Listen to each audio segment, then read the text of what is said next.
911 operators, what is that one call that you could never forget? I had a call that started out pretty dumb, but was actually pretty serious. 911, where is you emergency? 123 Main Street. Okay, what's going on there? I'd like to order a pizza for delivery. Oh great, another prank call. Ma'am, you've reached 911. Yeah, I know. Can I have a large with half pepperoni, half mushroom and peppers? I'm sorry, you know you've called 911 right? Yeah, do you know how long it will be? Okay, ma'am, is everything okay over there? Do you have an emergency? Yes, I do. And you can't talk about it because there's someone in the room with you? Moment of realization. Yes, that's correct. Do you know how long it will be? I have an officer about a mile from your location. Are there any weapons in your house? Nope. Can you stay on the phone with me? Nope. See you soon. Thanks. As we dispatch the call, I check the history at the address, and see there are multiple previous domestic violence calls. The officer arrives and finds a couple. Female was kind of banged up, and boyfriend was drunk. Officer arrests him after she explains that the boyfriend had been beating her for a while. I thought she was pretty clever to use that trick. Definitely one of the most memorable calls.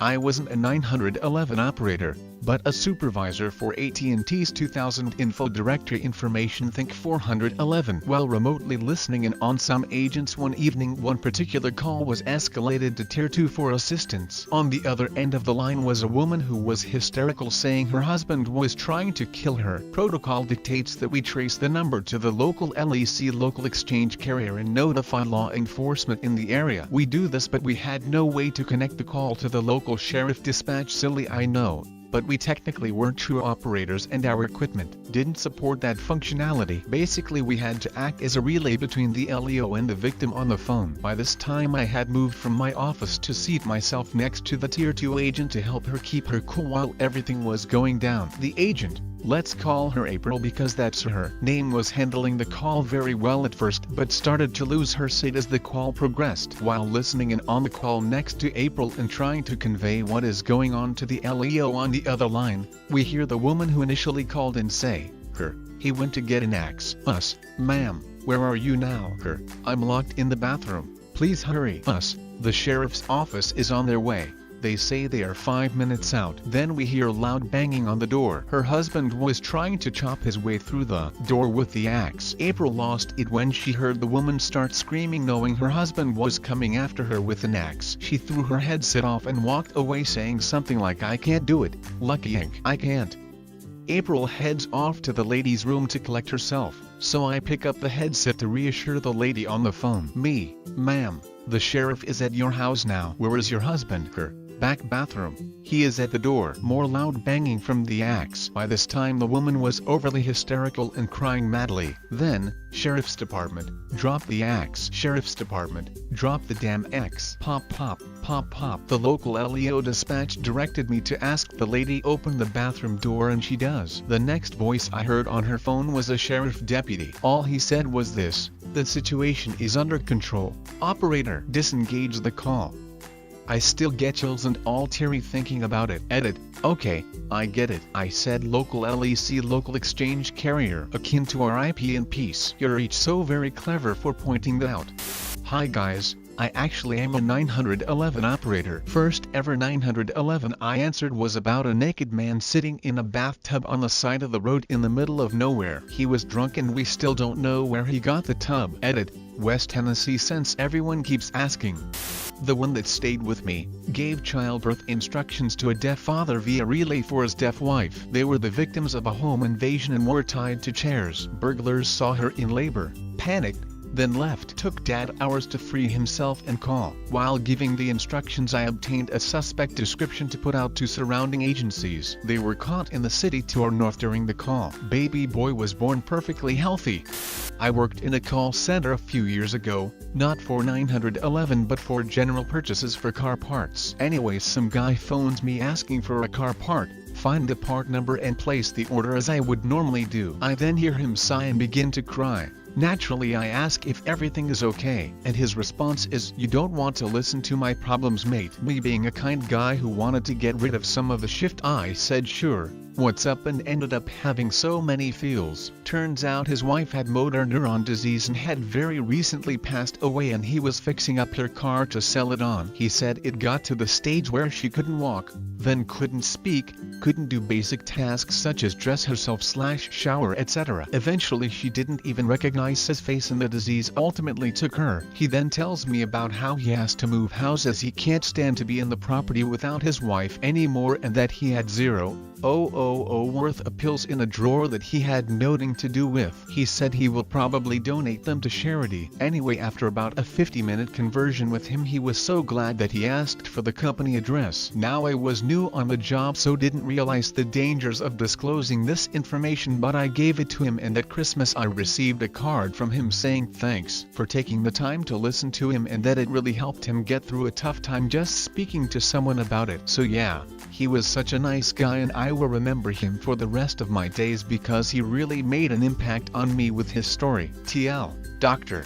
Guy orders car parts. Chris. I proceed to have so many feels. Edit. Oh my goodness. My first gold, thank you so much. I honestly never expected such a great response. Edit 2. Relearning about motor neuron disease and having so many flashbacks of the guy's explanation as to what it is exactly, etc. Wouldn't wish this upon your worst enemy. Edit 3. I'd like to thank everyone for all the nice comments and PMs I'm receiving. Also, the hourly rate for the car part therapist has increased from free to $50 per hour. Harley motorcycle tipped over and the clutch lever went into a 4-year-old's eye. Parent was on the line asking what to do. Suddenly, she said, "They're going to lift the motorcycle." I emphatically told her to tell them to stop and wait for rescue and EMS. Rescue ended up cutting off the clutch lever and transporting the kid to hospital. She underwent surgery. That was 1982. Just last year, I met the lead rescue officer and the girl herself, now fully grown. They wanted to meet the 911 operator that saved her vision. My wife wakes up crying once in a while after dreaming about certain of her calls. It's always either mommy won't wake up or I backed over my boy. She has not been on the job for 15 years. Some things just leave marks. I'm actually a police call taker. Throwaway because it's about time I made one and because confidentiality. But sorry.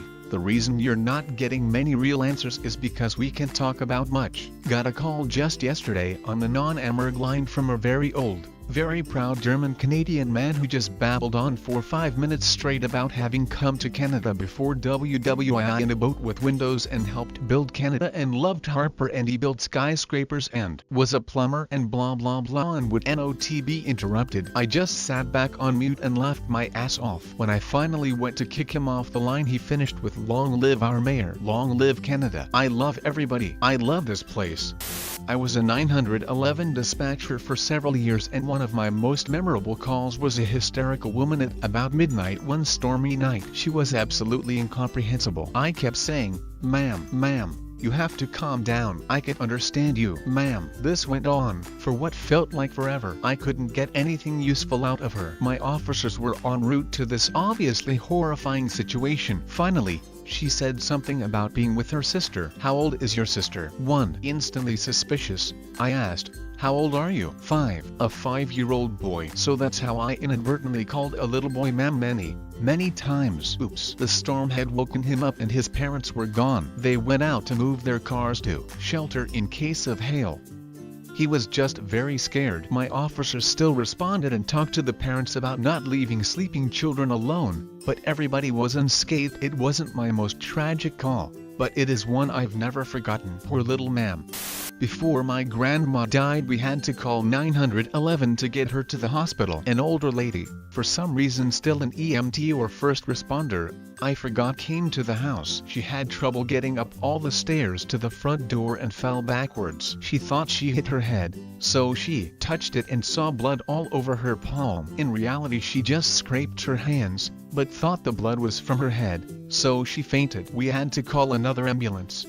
I have a couple, but the one that takes the cake, so to speak, is this one. So background, I worked in a very busy city, so shooting, raping, robberies, etc. were not a novelty but a norm. Unfortunately, we were used to it, and I have heard several people die with me on the phone. This lady though, so she calls and says, My husband has a gun to my head and won't leave him alone. You gotta come quick. She's screaming into the phone, then she puts it down. All I can hear at this point is her yelling at her husband, but I love you baby. Then boom, gunshot, but I love you. Boom, gunshot, something garbled, but I love you. Boom, gunshot. So at this point I'm standing up yelling into my little microphone, stop saying I love you. And everyone in the room with me now turns and looks at me like I have 5 heads. But I was caught up in the call. Turns out the man walked in on the woman and found another guy in the closet. Said guy ran out of the house, but the woman didn't make it out alive.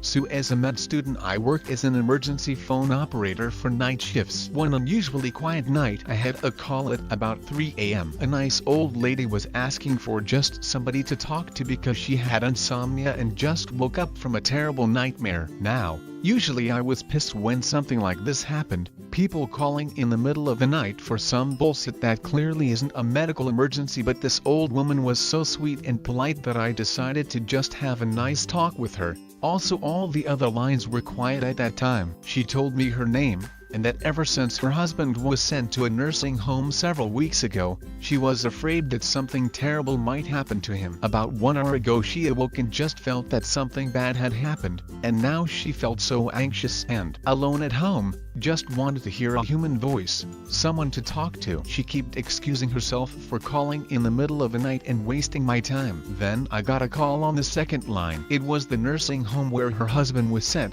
Yo, we got a dead here, died 1 hour ago. Send over the doctor for a death certificate. Needless to say, the man who just died had the same last name as the nice lady I had been talking to.